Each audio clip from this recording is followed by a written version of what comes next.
গল্পের শুরুতেই দেখা যাবে একলব্য রাঙাকে বলছে, চলো আমাদের কিন্তু দেরি হয়ে যাচ্ছে। এরপর সংগ্রাম সেন বলছে, হ্যাঁ তাড়াতাড়ি চলো। আর রাঙা, তুমি ওষুধপত্র সবকিছু ঠিকঠাক খেয়ে নিয়েছিলে তো? এরপর রাঙা বলছে, হ্যাঁ আমি ওষুধগুলো নিয়ে নিয়েছি। এরপর দেখা যাবে পাঞ্চালি বলছে, তোর কি গা গুলোচ্ছে? এরপর রাঙা বলছে, না এখন আমি ঠিক আছি। সংগ্রাম সেন বলছে, ঠিক আছে, ওখানে গিয়ে কোনো অসুস্থ হলে আমরা ডক্টর দেখিয়ে নেব, কোনো সমস্যা নেই। এরপর রাঙা সবাইকে প্রণাম করে নেয়। এরপর দেখা যাবে সবাই রাঙাকে আশীর্বাদ করে।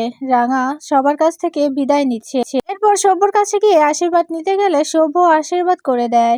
এদিকে অদিতির কাছে গিয়ে অদিতিকে জড়িয়ে ধরে। এরপর ময়নার কাছে গিয়ে পাঞ্চালীকে বলছে, দিদি ভাই তুই বড় বৌদিকে এত খাটাস না, আমি এলে সবটা আমি সামলে নেব, আর এই কয়দিন তুই একটু সামলে নিস। এ কথা শুনে ময়না ভীষণ খুশি হয়ে যায়। এরপর রাঙা বলছে, তাহলে আমি গেলাম। আমি আসার পর বাড়ি ফিরে এসে কিন্তু মা আর বড়বাবুর বিবাহ বার্ষিকীর প্ল্যানটা হই হই করে পালন করব। এই কথা বলতেই সব্য বলছে, ঠিক আছে। রাঙা বলছে, আচ্ছা বরদাদা বাবু, তুই কিন্তু টিকিট মিকিট সব কেটে রাখিস। এরপর সব্য বলছে, হ্যাঁ তুই কোনো চিন্তা করিস না রাঙা। এরপর একলব্য বলছে, হ্যাঁ রাঙা চলো, দেরি হয়ে যাচ্ছে। এরপর রাঙা বলছে, ঠিক আছে। রাঙা সত্যজিতের কাছে যায়। সত্যজিতের কাছে গিয়ে বলছে, সত্যজিৎ স্যার তুই একটু সবটা ম্যানেজ করিস, আমি কিছুদিনের জন্য তো যাচ্ছি, তোকে ম্যানেজ করতে হবে। এরপর সত্যজিৎ বলছে, হ্যাঁ তুমি কোনো চিন্তা করো না, আমি আছি।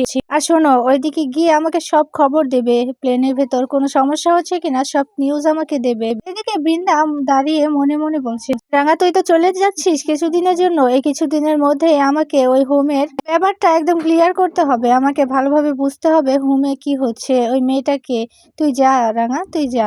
এরপর সংগ্রাম সেন বলছে, চলো এবার। এরপর রাঙা, একলব্য আর সংগ্রাম সেন বেরিয়ে পড়ে যাওয়ার জন্য। এদিকে রাঙা সবাইকে বাই দিচ্ছে। এরপর রাঙা থেমে যায়। রাঙার মনটা ভীষণ খারাপ হয়ে যায়। এরপর রাঙা কিছুই ভাবে না, আবারও চলে যায় যাওয়ার উদ্দেশ্যে। ওইদিকে দেখা যাবে সেই গুন্ডাগুলো রেডি হয়েছে যাওয়ার জন্য। বলছে, আমার ভাইকে যারা আটকে রেখেছে তাদেরকে কিছুতেই ছাড়বো না, ভাইকে তো বাঁচিয়ে আনতেই হবে, আমরা ওখান থেকে বাইকে বাঁচিয়ে আনবো। আর এই পৃথিবীতে যারা আমাদের কোনো শত্রু আমাদের আটকাবে তাদেরকেও শেষ করে দেবো। এই কথা বলে সবাই হাত মেলায়। এদিকে দেখা যাবে বৃন্দা হোমে গেছে। এরপর কেয়ারটেকার বলছে, ম্যাডাম আপনি কোথায় যাচ্ছেন? এই সকালবেলা কাউকে অ্যালাউ করা যাবে না। এরপর বৃন্দা বলছে, আমি বলেছি তো আপনাদের এখানে ম্যামকে আমি বলে এখানে এসেছি। এরপর কেয়ারটেকার বলছে, আমার কেন যেন বিশ্বাস হচ্ছে না আপনার কথা। বৃন্দা বলছে, আরে আমার বোনকে এখানে রাখতে এসেছি। হ্যাঁ আমার বোন বাইরে আছে, আপনি খাতাটা একবার চেক করুন, ওখানে আমার নাম আছে। এরপর দেখা যাবে সেই কেয়ারটেকার বলছে, না না আপনি এখানে দাঁড়ান, আমি ফোন করছি দিদিকে। এই কথা বলতে বৃন্দা মনে মনে ভীষণ চিন্তিত হয়ে পড়ছে।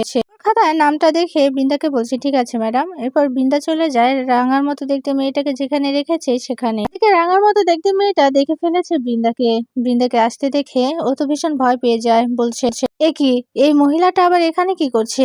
এখানে তো আমাকে ধরতেই মনে হয় এসেছে, কিন্তু আমাকে তো ধরা পড়লে চলবে না। এই কথা বলে দেখা যাবে নিজের ঘুমটাটা টেনে নেন। এদিকে বৃন্দা এসে হাতে ঝাড়ু আর এভাবে ঘুমটা পড়া দেখে চমকে যায়। এরপর রাঙার মতো দেখতে মেয়েটা চিৎকার চেঁচামেচি করে বলছে, তুই কে রে, এখানে ঢুকে পড়েছিস? বাঁচাও, কেউ বাঁচাও, চোর ঢুকে পড়েছে, কে জানি এসেছে, এখানে চোর এসেছে, হয়তো আমাকে মেরে ফেললো, ঘরে সবকিছু নিয়ে চলে গেল। কথা শুনে দেখা যাবে বৃন্দা বলছে, আরে কি হয়েছে, তুমি আমাকে এমন কেন করছো? এরপর বৃন্দাকে ধাক্কা মেরে ফেলে দেয় সে মেয়েটা। এরপর চিৎকার করতে থাকলে সেখানে চলে আসে সেই কেয়ারটেকার এসে বৃন্দাকে দেখে বলছে, আপনি এখানে কি করছেন? আমি এক্ষুনি ম্যাডামকে ডেকে আনছি। তখনই সেখানে ম্যাডাম আর তার কিছু মেয়েগুলো চলে আসে। এরপর ম্যাডামকে সে কেয়ারটেকার বলছে, দেখুন না ম্যাম, উনি এখানে চলে এসেছে। এরপর রাঙার মতো দেখতে মেয়েটা বলছে, এই মেয়েটা চুরি করতে এসেছে, মহিলাটা আমার এখানে এসে উকি ঝুঁকি মারছিল। এই কথা বলতে ম্যাডাম বলছে, কি আপনি? এরপর কেয়ারটেকার বলছে, হ্যাঁ ম্যাডাম, উনি জোর করে ঢুকে পড়েছে, ওনার বোন নাকি এখানে ভর্তি করবে, তাকে নিয়ে এসেছে। এরপর ম্যাডাম বলছে,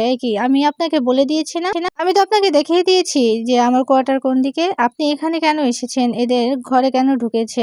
বৃন্দা বলছে, আমার ভুল হয়ে গেছে, আমি ভুলে চলে এসেছি। এই কথা বলতে ম্যাম বলছে, এক্ষুনি পুলিশকে ফোন দাও। এই কথা শুনে বৃন্দা ভয় পেয়ে যায়। ভয় পেয়ে সে ম্যামের কাছে হাত জোর করে বলছে, আমাকে এবারের মতো ক্ষমা করে দিন, আমার ভুল হয়ে গেছে বলছি তো। এরপর ম্যাডাম তো কারোর কথাই শুনতে চায় না, ফোন করতে চায় পুলিশকে। এরপর বৃন্দা হাত জোর করে গিয়ে বলছে, ম্যাডাম আমার কথা শুনুন, ভুল হয়েছে, আমি তো বললাম বাইরে আমার বোনকে রেখে এসেছি, আমার বোনকে এখানে রাখতে এসেছি। এরপর ম্যাডাম বলছে, এই যাও তো, গিয়ে দেখো তো বাইরে কে আছে। এরপর সেই কেয়ারটেকার চলে যায় বাইরে কাউকে খুঁজতে। এদিকে বৃন্দা চলে যেতে চাইলে হোমের ম্যামের দুজন নার্সকে বলছে ওনাকে ধরো, ওনাকে ধরে রাখো। বৃন্দা বলছে আমাকে কেন এভাবে ধরে রেখেছেন, আর আমি তো কোনো অন্যায় করিনি, আমি এখানে দেখতে এসেছি। কথা বলতে দেখা যাবে রাঙার মতো দেখতে মেয়েটা বলছে ও এখানে দেখতে আসেনি, কিছু চুরি করতে এসেছে, উকি ঝুঁকি মারছিল। এভাবে উকি ঝুঁকি মারছিল। এই কথা শুনে বৃন্দা রেগে গিয়ে বলছে এই কাজের মেয়ে তুমি একদম চুপ করো, তোমার কাজ হচ্ছে তুমি কাজ করবে, তুমি কেন এভাবে এত বড় বড় কথা বলছো। এরপর রাঙার মতো দেখতে মেয়েটা নাটক করে কাঁদছে, বলছে দিদি আমাকে এভাবে কাজের মেয়ে বলে খোঁটা দিল, আমাকে কষ্ট দিল, অপমান করলো কাজের মেয়ে বলে, আমি তো এটা কিছুতেই মানবো না, আমি এক্ষুনি এক্ষুনি এই বড় হেডকোয়ার্টারে আমি খবর পৌঁছে দেবো। এই কথা শুনে ম্যাম ভয় পেয়ে যায়, ভয় পেয়ে গিয়ে রাঙার মতো দেখতে মেয়েটাকে বলছে না না এতে ওখানে খবর দেওয়ার কিছু হয়নি, আমি দেখছি ব্যাপারটা। এরপর দেখা যাবে ম্যাম বলছে পুলিশকে এক্ষুনি খবর দাও, আর তখনই সেখানে কেয়ারটেকার চলে আসে। কেয়ারটেকার এসে বলছে ম্যাম বাইরে কেউ নেই, ইনি মিথ্যা কথা বলেছে। এরপর বৃন্দা ভয় পেয়ে যায়। এদিকে ম্যাম বলছে এক্ষুনি পুলিশকে ফোন করো, সত্যজিৎ বাবুকে ফোন করো, সত্যজিৎ বাবুকে ফোন করলেই হবে। এদিকে বৃন্দা তো ভয় পেয়ে বলছে কি সত্যজিৎ এলে তো সবটা জেনে ফেলবে। ম্যাম বলছে দুটো মেয়েকে চলো একে আমার রুমে নিয়ে চলো। এই কথা বলতেই বৃন্দাকে নিয়ে যাওয়া হয় ম্যামের রুমে।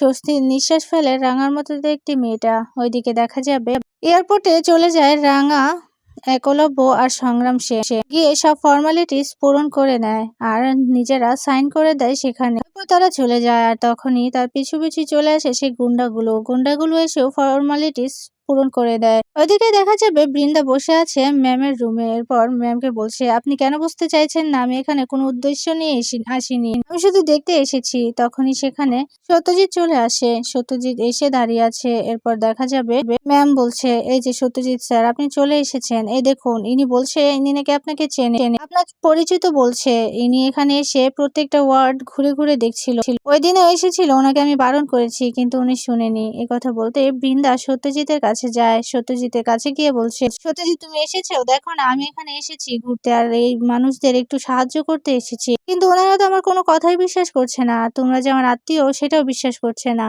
আমি দুঃখী আর অসহায় মানুষদের পাশে একটু দাঁড়াতে চাই, সেই কারণে এখানে এসেছি। এরপর সত্যজিৎ মনে মনে বলছে বড় বৌদি তুমি যে এখানে কেন এসেছো সে কি আর আমি জানি না, তোমাকে এখানে রহস্য আমি কিছুতেই উদ্ঘাটন করতে দেব না। তখনই সত্যজিতের চোখ যায় রাঙার মতো দেখতে মেয়েটার দিকে, মেয়েটা উকি মেরে দেখছে। এরপর মেয়েটাকে দেখে সত্যজিৎ ইশারা করে চলে যেতে সেখান থেকে। এরপর সেই মেয়েটা সত্যজিতের ইশারা বুঝে সেখান থেকে সরে যায়। এদিকে দেখা যাবে সত্যজিৎ সে ম্যামকে বলছে ওনাকে আমি চিনি, উনি আমার আত্মীয় হয়, আসলে উনি আমার বৌদি হয়। এই কথা শুনেই দেখা যাবে ম্যাম চমকে যায়, চমকে গিয়ে বলছে কি বলছেন কি স্যার, উনি আপনার বৌদি হয়, তাহলে আগে কেন বলেননি। এই কথা বলতেই দেখা যাবে বৃন্দা এসে বলছে বলার সুযোগ দিয়েছেন, আমি তো বলেছি যে সত্যজিৎ আমার আত্মীয় হয়, কিন্তু আপনারা আমার কোনো কথাই শুনলেন না। আচ্ছা আমি তো মেয়ে, ওই মেয়েটা আমাকে এভাবে কেন বললো, আমি তো এখানে মেয়ে তাই না, ওকে তো কোনো ক্ষতি করতে আসিনি, তাও আমার উপর এভাবে কেন চিৎকার চেঁচামেচি করলো, আর কাজের মেয়ে বলাতে আমাকে এমনটা করলো, আমাকে এমন খারাপ ব্যবহার শোনালো। ঠিক আছে কাজের মেয়েকে না হয় আমি দেখে নেবো। এই কথা বলে চলে যায়। এরপর সত্যজিৎ এসে ম্যামকে বলছে আচ্ছা আপনি কি রাঙামাটি তীরন্দাজের বিষয়ে কিছু বলে দিয়েছেন। এরপর ম্যাম বলছে না স্যার আমি কিছু বলিনি, আর রাঙামাটি তীরন্দাজের বোন যে এখানে আছে তাকেও দেখতে পাইনি। এরপর সত্যজিৎ বলছে ঠিক আছে ওকে সাবধানে রাখবেন, আর এখানে যেন কিছুতেই কেউ ঢুকতে না পারে। ম্যাম বলছে ঠিক আছে স্যার আপনি কোনো চিন্তা করবেন না, আপনি এবার আসুন। এই কথা বলতেই দেখা যাবে সত্যজিৎ রাঙার মতো দেখতে মেয়েটার দিকে তাকায়। এরপর ম্যাম গিয়ে নিজের কাজে মন দেন। সত্যজিৎ সে মেয়েটাকে আশ্বাস করে তুমি চিন্তা করো না আমরা আছি। এরপর মেয়েটা একটু নিশ্চিন্ত হয়। এরপর বিদায় জানায় সত্যজিৎ বাবুকে। এরপর সত্যজিৎ বাবু চলে যায়।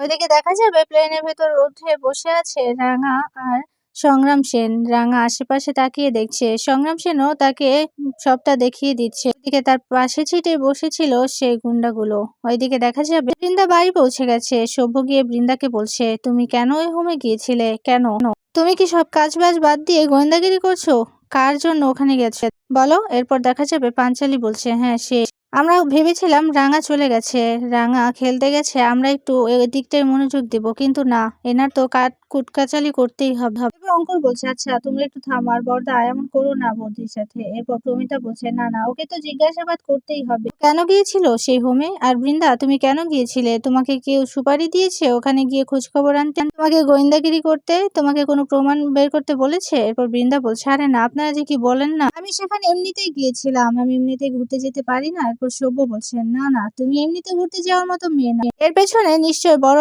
কোনো কারণ আছে, আমি জানি, দেখে নিও সবার এর পেছনে অনেক বড় একটা কারণ লুকিয়ে আছে, সবাই বুঝতে পারবে।